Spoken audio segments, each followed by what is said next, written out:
Kita ke sorotan lain. Menjelang Piala AFF 2024, PSSI menyebut timnas kemungkinan tak akan diperkuat Justin Hepner, Ivan Jenner, dan juga Rafael Struijk. Mengandalkan mayoritas pemain U22, timnas diharapkan bisa tembus ke final.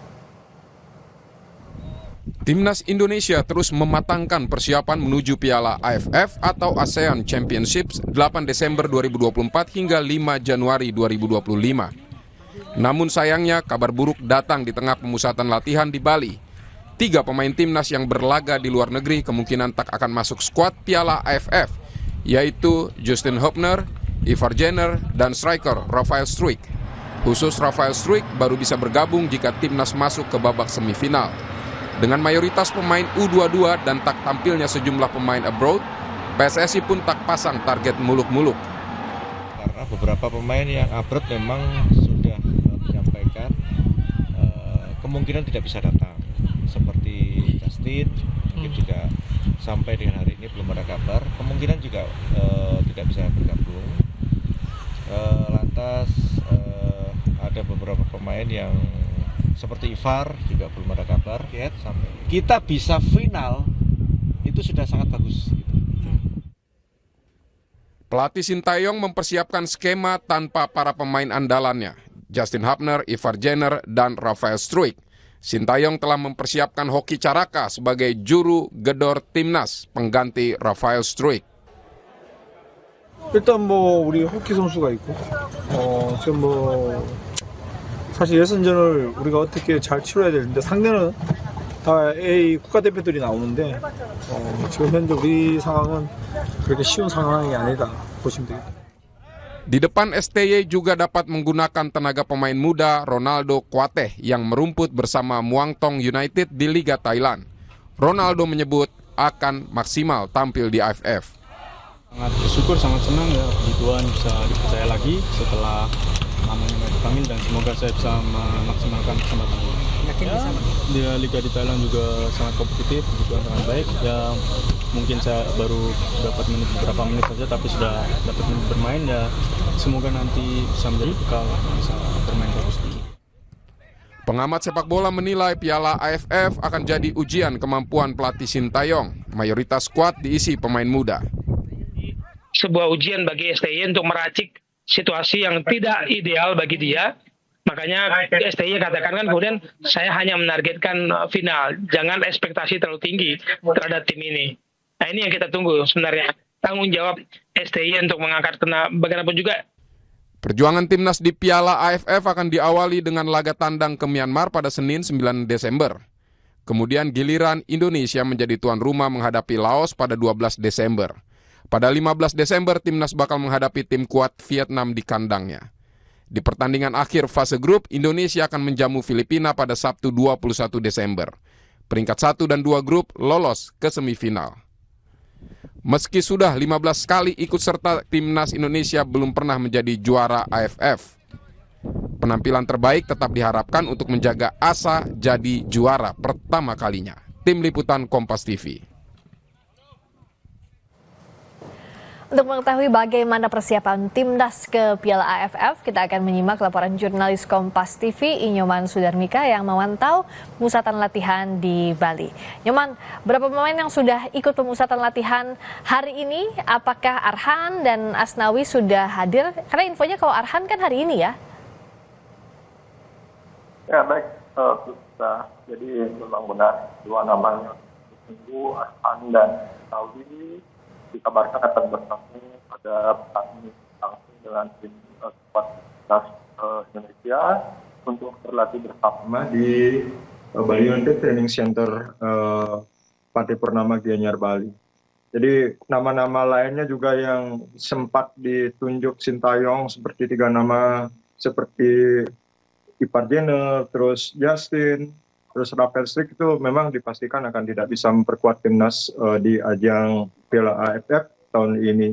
Namun demikian ada 2 nama lainnya seperti Marcelino dan Asnawi itu juga sudah sempat dikontak langsung oleh Ketum PSSI Erick Thohir untuk bisa bergabung ke timnas nanti untuk memperkuat Piala AFF ini. dan mereka dijadwalkan akan hadir sebelum memang timnas ini akan mengakhiri latihannya di Bali nanti pada 4 Desember. Karena sebelumnya dari 28 Desember lalu sudah menggelar latihan, termasuk ada 2 kali latihan yang terbuka oleh media dan tertutup. Dan untuk selanjutnya di tanggal-tanggal berikut ini belum ditentukan kapan akan ada latihan terbuka lagi. Namun demikian saat latihan tertutup diinfokan memang enggan untuk diliput media dengan alasan lebih banyak ke teknis dan taktik dari timnas itu dalam latihannya. Oke, kita tunggu nanti semoga performa timnas ini baik jelang laga di Piala AFF. Terima kasih Nyoman, dan sejumlah pemain yang diharapkan bisa menjadi kerangka tim di Piala AFF ternyata tidak dapat bergabung. Lalu bagaimana peluang timnas untuk bisa menembus final? Kita akan bahas bersama dengan pengamat sepak bola M. Kusnaini. Bungkus, selamat malam. Malam, Priska. Kalau tanpa Justin, Iva, Rafael, ini bagaimana ya, kalau Rafael bisa tapi nanti ya kalau masuk semifinal, peluangnya timnas di Piala AFF seperti apa? Apakah bisa sepercaya diri itu tanpa mereka? Iya, memang ini harus diakui mengurangi kekuatan kita sekaligus mengurangi peluang kita untuk menjadi juara ya. Bagaimanapun kita harus mengakui bahwa level sepak bola Indonesia meskipun kita sudah berada di posisi sebagai tim yang mampu bersaing di Piala Asia, tapi kalau kekuatan timnya tidak penuh, saya pikir akan membuat daya saing kita kembali ke level di mana kita harus mengakui bahwa Vietnam, Malaysia, Thailand itu punya kemampuan yang tidak terlalu jauh dengan kita. Dengan materi pemain yang rata-rata masih di bawah usia 23 tahun, saya pikir tidak akan mudah bagi kita untuk bisa mengalahkan tim-tim yang mungkin kalau tim kita full tim, kita akan bisa dengan percaya diri mengalahkan mereka.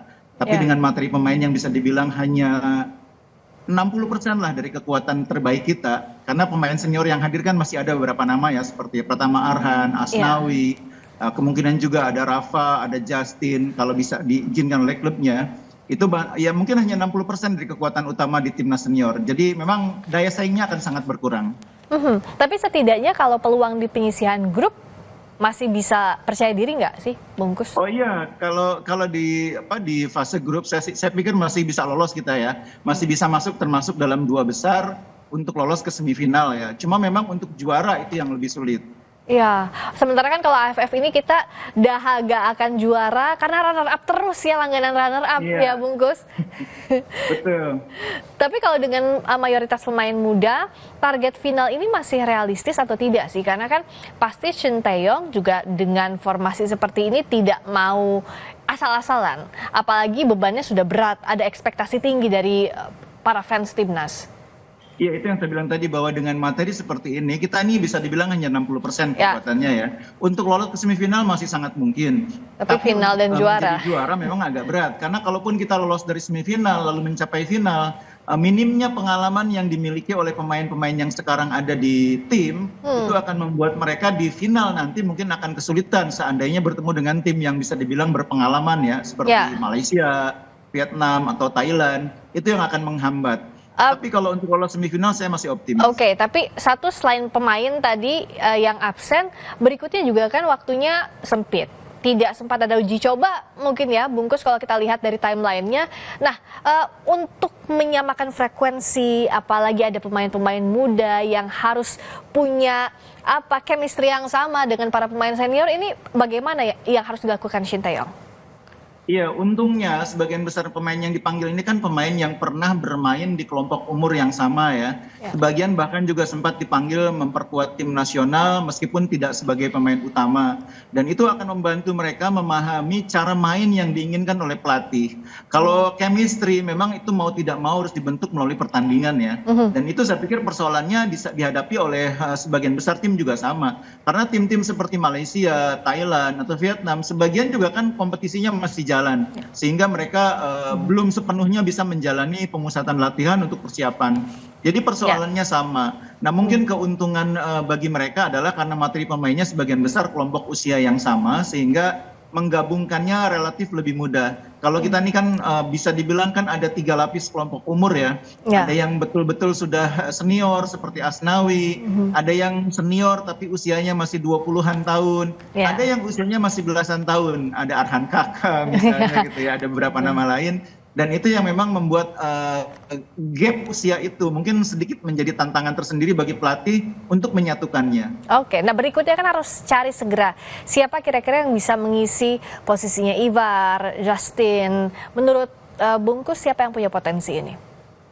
Sebetulnya materi pemain yang ada itu sudah, kalau dari kompetisi lokal mungkin memang itu sudah cukup yang kita punya ya. Kalau untuk kelompok usia 23 ke bawah.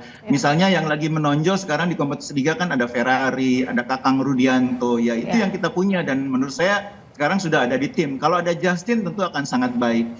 Nah posisi Ivar mungkin yang agak sulit digantikan oleh pemain lainnya. Karena di usia senior pun posisi Ivar itu posisi yang sulit digantikan oleh pemain lain.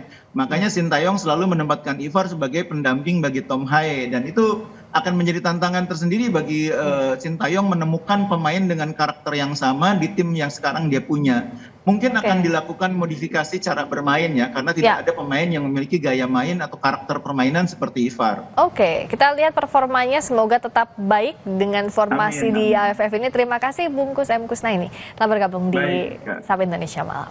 Berikutnya saudara, Presiden Prabowo mengumumkan biaya makan bergizi gratis sebesar Rp10.000 per hari. Dari sebelumnya dialokasikan Rp15.000 per porsi. Informasi selengkapnya usai jeda.